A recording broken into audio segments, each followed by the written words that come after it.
What's up mga ka-J-Vlog? Welcome ulit for another video, and for today's video, Infinix GT30 Pro. Sulit pa ba i-purchase ngayong 2026? Tara, pag-usapan natin.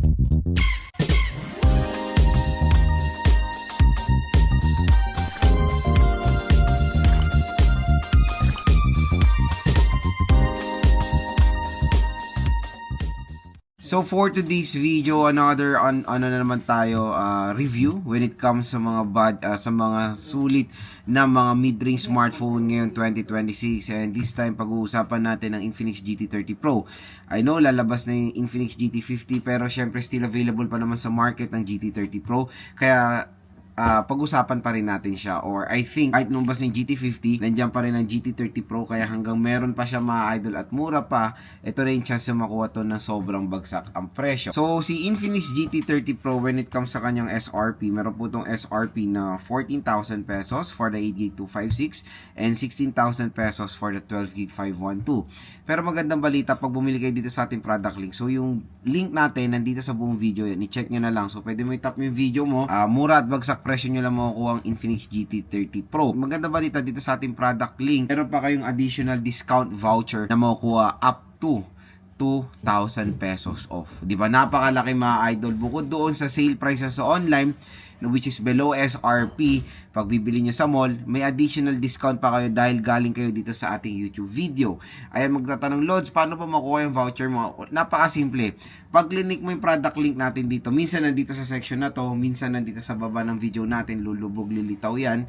Matik na po yung magbabawas sa upon checkout. So, kumbaga, yan na exclusive lang dito sa ating YouTube video. Kaya gumagawa ko parati ng mga reviews para ma-refresh ang ating mga discount vouchers para sa mga consumers natin na willing, para sa mga consumers natin na gusto nang bumili ng smartphone ngayong 2026. At yun pa mga idol, official stores po ang nilalagay natin yan, okay? Diyan din tayo bumibili ng mga units. So when it comes sa screen ni Infinix GT30 Pro, ito ay merong 6.78 inches, 1.5K resolution with AMOLED display, with Corning Gorilla Glass 7 eye protection, at naka 144Hz refresh rate po itong si Infinix GT30 Pro. So as you can see, when it comes sa display quality niya, napakaganda, napaka-solid for a mid-range device, and napakagandang gamitin for gaming. Syempre, pag naglalaro tayo, yung mga ibang consumers natin mas prefer yung meron magandang display quality na meron pa dito sa Infinix GT30 Pro. Kumbaga mga idol, when it comes sa AMOLED display, nakakatulong pa yan sa enhancement ng graphics ng nilalaro nyo.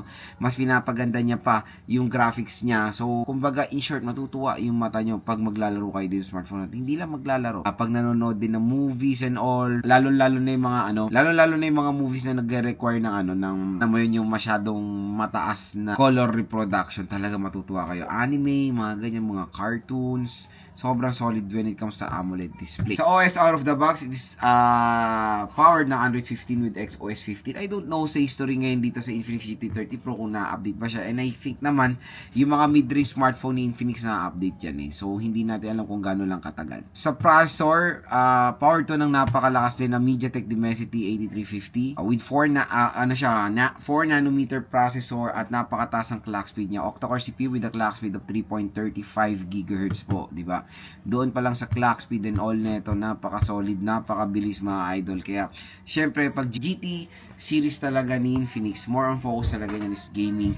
At dito naman, biruin mo for a price tag na ganyan lang kamura, Dimensity 8,000 series na yung offer netong smartphone na to, which is napaka-solid dito sa Infinix GT30 Pro. So kahit ng mga heavy games like mga WoW, Genshin, lahat ay kayang-kaya naman po netong smartphone na to. At syempre, when it comes sa RAM at ROM, very reasonable din. Meron nga siyang 8GB 256 at 12GB 512. So kung nakukulangan kayo sa 8GB 256, magdagdag lang kayo ng I think 2,000 pesos. Napaka-solid na nun. And yun yung mas better option nyo kung more on focus talaga is gaming.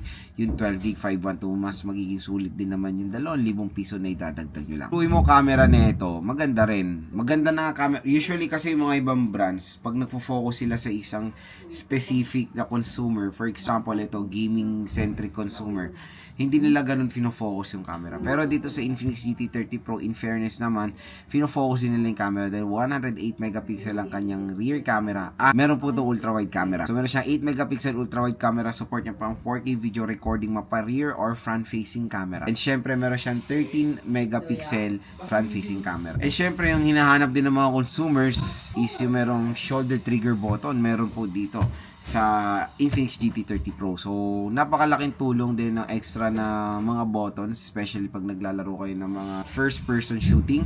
And sa ML din or sa mga MOBA games, maganda rin naman yan kasi kumbaga meron kayong mga extra dito, button para hindi naglalaro kayo, malaking tulong din siya. Syempre, pinaka-favorite din ng mga gamers natin yung umiilaw ang likod. So, ito is meron tong decorative LED strip sa likod. So, para siyang RGB lighting din na pwede nyo personalize yung kulay. Pwede nyo gamitin yan for notification, for charging and all. So, hindi lang siya more on specific sa gaming. Kahit sa ang side din, pwede nyo gamitin yung LED strip na itong si Infinix GT30 Pro. Sa battery naman, is reasonable naman kahit papano. It's 5500 mAh na removable battery with 45 watt fast charging rate din naman pong i-offer neto. So, I know iba is malilitan sa battery nito compare sa mga ibang smartphones ngayon.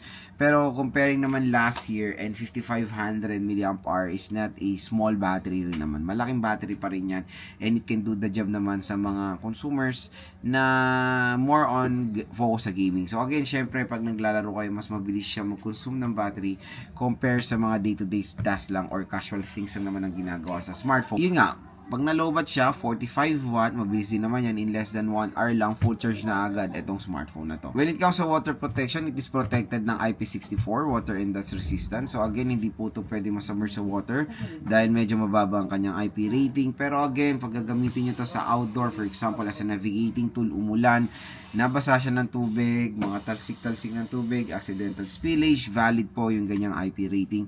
At very welcoming din naman na may ganyang protection din dito sa Infinix GT30 Pro. So, when it comes sa overall specs ni Infinix GT30 Pro, yun nga, mas better nyo siya makuha sa online.